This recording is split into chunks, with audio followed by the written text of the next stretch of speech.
Di Komplek Mutiara Indah, Blok C, berdiri dua rumah yang sangat kontras. Istana megah milik Bu Siska yang sombong dan gila pamer, bersebelahan dengan rumah kusa milik Bu Ratih yang sederhana dan sering jadi bahan hinaan. Bu Siska, ratu sosialita komplek, tak henti-hentinya merendahkan Bu Ratih yang hidup hemat. Bahkan mempermalukannya di depan umum saat arisan, karena tunggakan iuran kecil padahal uang Bu Ratih dipinjam diam-diam oleh Bu Siska sendiri. Namun, roda kehidupan berputar dengan cara yang tak terduga. Suatu pagi, kehebohan terjadi saat truk sitaan dan petugas bank justru mendatangi rumah mewah Bu Siska, membongkar kepalsuan gaya hidupnya yang dibangun di atas utang. Di saat yang sama, sebuah mobil mewah berhenti di rumah Bu Ratih, membawa pulang orang tuanya yang baru selesai menunaikan ibadah haji plus hasil dari tabungan dan hidup hemat mereka selama ini. Sebuah kisah tentang jangan menilai buku dari sampulnya, di mana kekayaan hati akhirnya bersinar lebih terang daripada kemewahan duniawi yang semu. Sebelum kita larut dalam cerita ini, kami ingin menyapa hangat untuk Anda. Dimanapun Anda berada, boleh bagikan di kolom komentar. Anda sedang mendengarkan dari kota mana saja. Sungguh sebuah kebahagiaan bisa merasa lebih dekat dengan Anda semua. Sebuah apresiasi yang Anda berikan melalui like, subscribe, dan share adalah semangat bagi kami untuk terus merangkai kisah yang menyentuh. Sebagai wujud terima kasih, kami doakan setiap kebaikan kecil dari Anda dibalas dengan kelancaran rezeki, kemudahan dalam setiap langkah, dan diberikan kesehatan. Pastikan juga lonceng notifikasinya menyala, agar kita bisa bertemu lagi di kisah cerita berikutnya. Baiklah, marilah kita lanjutkan ceritanya. Matahari pagi yang cerah di Komplek Mutiara Indah selalu berhasil menyoroti sebuah pemandangan kontras yang sangat mencolok di deretan Blok C. Seolah-olah alam semesta sengaja ingin menunjukkan perbedaan nasib di antara dua tetangga yang tinggal bersebelahan. Di satu sisi, berdiri dengan megah rumah nomor 5 milik Bu Siska. Rumah itu tampak selalu bersinar, seakan baru saja selesai dibangun kemarin sore. Cat temboknya berwarna putih bersih, tanpa noda sedikit pun, memantulkan cahaya matahari dengan sempurna, hingga terkadang menyilaukan mata siapa saja yang memandangnya. Tidak hanya itu, sebuah mobil sedan keluaran terbaru dengan bodi yang selalu mengkilap terparkir dengan angkuh di area carport. Carport itu pun bukan sembarang tempat parkir, melainkan sudah dilengkapi dengan kanopi berangka baja ringan yang kokoh dan atap modern, yang melindungi mobil kesayangan pemiliknya dari panas dan hujan. Segala sesuatu di rumah nomor 5 ini meneriakkan kemewahan dan perawatan yang tiada henti, menjadikannya salah satu rumah paling mentereng di blok tersebut. Rutinitas pagi Bu Siska tak pernah lepas dari ajang pamer terselubung. Pagi itu, ia sudah sibuk di depan rumah dengan lap shemi di tangan, berpura-pura membersihkan debu imajiner dari kap mobil barunya. Ketika sudut matanya menangkap sosok Bu Ratih yang keluar membawa sapu lidi dengan pakaian daster rumahan yang warnanya sudah pudar. Senyum sinis langsung terbit di bibir Bu Siska. Ia sengaja melambaikan tangan pada Bu Lina yang kebetulan melintas hendak ke warung sayur. Jeng Lina, sini sebentar deh. Panggilnya dengan volume suara yang disengaja agar terdengar oleh tetangga sebelahnya. Coba lihat. Sayang banget ya, komplek kita ini. Masa rumah elit begini pemandangannya, sebelahnya kayak rumah nggak keurus. Bikin nilai properti saya jadi turun aja, cerocosnya tanpa rem. Bu Lina, yang memang teman gosipnya, hanya tertawa kecil sambil mengangguk-angguk. Sesekali melirik iba ke arah Bu Ratih, yang terlihat jelas berusaha menulikan telinganya. Mendengar sindiran yang sudah jadi makanan sehari-hari itu, Bu Ratih hanya bisa menghela napas panjang. Ia berusaha menekan rasa perih yang menjalar di dadanya agar tak naik ke mata. Tanpa membalas sepatah kata pun, ia berbalik dan masuk ke dalam istananya yang sederhana. Begitu pintu tertutup, kontras kembali terlihat. Tidak ada sofa kulit empuk atau lampu kristal gantung di sana. Ruang tamu mereka hanya diisi kursi kayu tua yang busanya sudah mulai kempes dan sebuah televisi tabung model lama yang warnanya kadang timbul tenggelam. Meski begitu, rumah itu terasa hangat karena selalu bersih dan rapi. Bu Ratih segera menuju dapur kecilnya untuk menyiapkan sarapan. Menu pagi ini hanya nasi goreng kecap sederhana dengan 1 butir telur dadar yang harus ia bagi 4 potong untuk dirinya, suami, dan 2 anaknya nanti. Tak lama kemudian, Pak Budi keluar dari kamar mandi dengan handuk kecil melilit di lehernya. Rambutnya masih basah. Ia melihat istrinya melamun di depan penggorengan. Bu, kok melamun? Pasti gara-gara omongan Bu Siska lagi ya? Tebak Pak Budi dengan nada lembut. Ia menarik kursi makan kayu yang sedikit berderit saat diduduki. Bu Ratih tersenyum tipis, mencoba menyembunyikan murungnya sambil menuangkan teh hangat tawar untuk suaminya. Nggak apa-apa, Pak. Pak, cuma kadang kepikiran aja, jawabnya pelan. Pak Budi meraih tangan istrinya yang kasar karena rajin bekerja. Sabar ya, Bu. Telinga kita memang cuma dua. Nggak akan sanggup menutup semua mulut orang yang bicara buruk. Yang penting kita fokus sama tujuan kita. Biar rumah di dunia jelek, asal rumah kita di akhirat nanti bagus. Hiburnya menenangkan hati sang istri. Sementara itu, di balik tembok megah rumah sebelah, kehidupan Bu Siska ternyata jauh dari kata harmonis. Apa yang tampak sempurna di luar hanyalah topeng belaka. Di dalam kamar tidur utama yang ber-AC dingin, suasana justru terasa panas. Bu Siska sedang beradu argumen sengit dengan suaminya.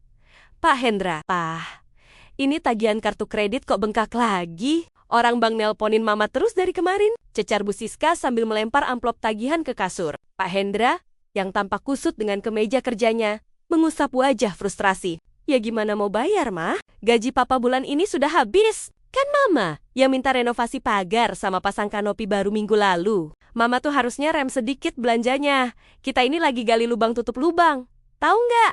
Tentu saja. Drama rumah tangga itu tertutup rapat oleh tembok tebal rumah mereka. Di mata warga komplek, Bu Siska tetaplah ratu sosialita. Siang harinya, saat tukang bakso langganan lewat, Bu Siska dengan gaya bosinia langsung menghentikan gerobak itu. Ia memanggil beberapa ibu-ibu yang sedang ngerumpi di pos ronda. Ayo ibu-ibu, ngebakso dulu. Tenang aja, hari ini saya yang traktir semua sepuasnya. Serunya bangga.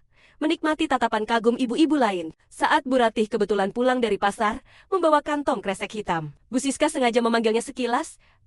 Bu Ratih baru pulang pasar. Mau ikutan makan bakso? Tapi maaf ya, di sini baksonya daging sapi asli. Bukan bakso aci kayak yang biasa ibu bikin. Ujarnya diiringi tawa renyah ibu-ibu lain. Bu Ratih hanya tersenyum kecut, menggeleng pelan, dan mempercepat langkahnya. Menahan rasa malu yang menjalar hingga ke telinga. Malam harinya, hujan deras mengguyur komplek, seakan mendukung suasana hati yang kelabu. Di tengah suara gemuruh hujan, terdengar ketukan ragu-ragu di pintu dapur belakang rumah Bu Ratih.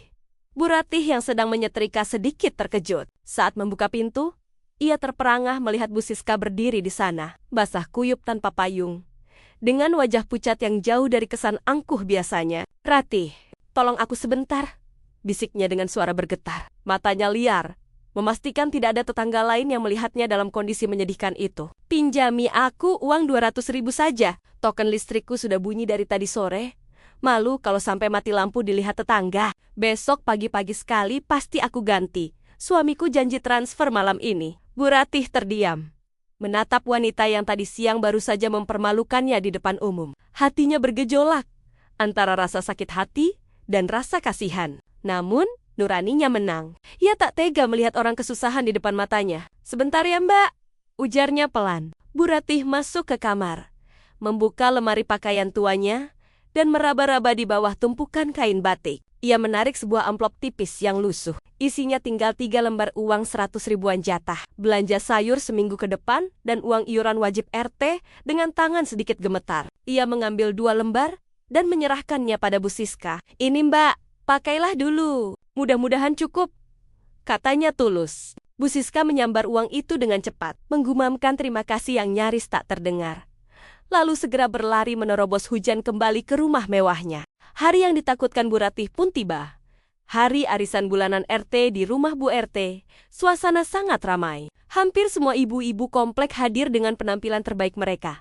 Seolah arisan adalah ajang peragaan busana terselubung. Wangi parfum bercampur aduk di udara. Bu Ratih datang dengan gamis batik sederhana yang warnanya sudah sedikit pudar karena terlalu sering dicuci. Memilih duduk di kursi plastik paling belakang. Kontras sekali dengan Bu Siska yang duduk di barisan depan, memamerkan tas tangan baru yang terus ia elus-elus. Memastikan semua orang melihat logo mereknya, acara dimulai dengan basa-basi ringan. Hingga tiba saatnya sesi laporan keuangan oleh Bu Ida, bendahara RT yang terkenal tegas. Bu Ida membuka buku kas besarnya, memperbaiki letak kacamatanya, dan berdehem. Ibu-ibu sekalian, sebelum kita kocok arisan, saya mau mengingatkan sedikit soal kewajiban kita.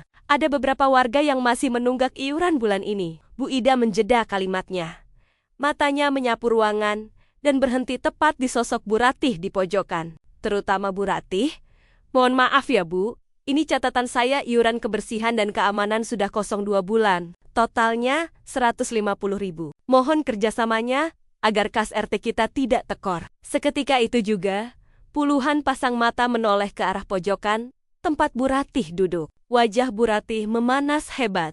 Rasanya seperti ditampar di depan umum. Jantungnya berdegup kencang tak karuan. Uang 150.000 itu sebenarnya ada di tangannya kemarin sore. Tapi kini, uang itu sudah berpindah ke token listrik rumah Bu Siska. Bu Ratih spontan melirik ke arah Bu Siska dengan tatapan memohon. Berharap tetangganya itu mau sedikit membantunya menjelaskan. Atau setidaknya memberinya kode penolongan. Namun nihil. Bu Siska justru sibuk menggulir layar ponselnya. Pura-pura tidak mendengar dan tidak melihat apapun dengan tenggorokan yang terasa tercekat. Bu Ratih memberanikan diri menjawab. Maaf sekali Bu Ida. Bu RT, saya belum pegang uang tunai sekarang. Insya Allah, minggu depan pasti saya lunasi semuanya. Suaranya terdengar lirih dan bergetar. Belum sempat Bu Ida menjawab, suara cempreng Bu Siska tiba-tiba memecah keheningan. Aduh, Jeng, hari gini uang 150.000 aja nggak ada. Makanya Bu, ujarnya sambil menoleh sinis ke belakang. Kalau mau tinggal di komplek elit itu, harus diukur juga kemampuannya. Jangan cuma modal nekat, tapi giliran kewajiban malah nunggak. Kan jadi malu-maluin warga satu blok. Kalimat pedas itu sukses menjadi puncak rasa malu Bu Ratih. Air mata yang sejak tadi ditahannya, kini mendesak keluar. Ia merasa benar-benar dikhianati. Orang yang ditolongnya saat susah, justru menjadi orang pertama yang melempar batu saat ia terjatuh. Tak sanggup lagi menahan pandangan menghakimi dari ibu-ibu lain yang mulai kasakusuk. Bu Ratih bangkit berdiri. Saya permisi dulu Bu RT. Assalamualaikum. Ucapnya cepat, sambil menundukkan wajah.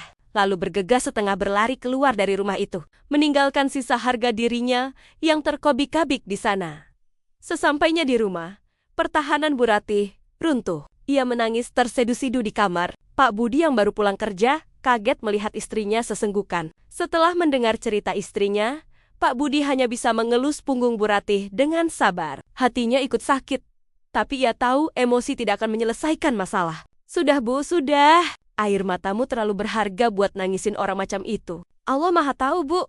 Biar mereka menghina kita di dunia. Yang penting kita tidak hina di mata Allah. Anggap saja sedekah kita kemarin itu ujian keikhlasan yang sesungguhnya. Seminggu berlalu dengan lambat bagi Bu Ratih. Ia semakin menarik diri dari pergaulan komplek. Hanya keluar rumah jika benar-benar perlu. Di dalam rumah, ia dan Pak Budi justru semakin sibuk dengan proyek rahasia mereka. Setiap malam, mereka melakukan panggilan video dengan mandor bangunan di kampung halaman. Alhamdulillah, Pak Budi, kubahnya sudah terpasang hari ini. Tinggal finishing keramik lantai dalam saja, lapor sang mandor di layar ponsel yang retak 1000. Senyum mereka di wajah lelah Pak Budi dan Bu Ratih.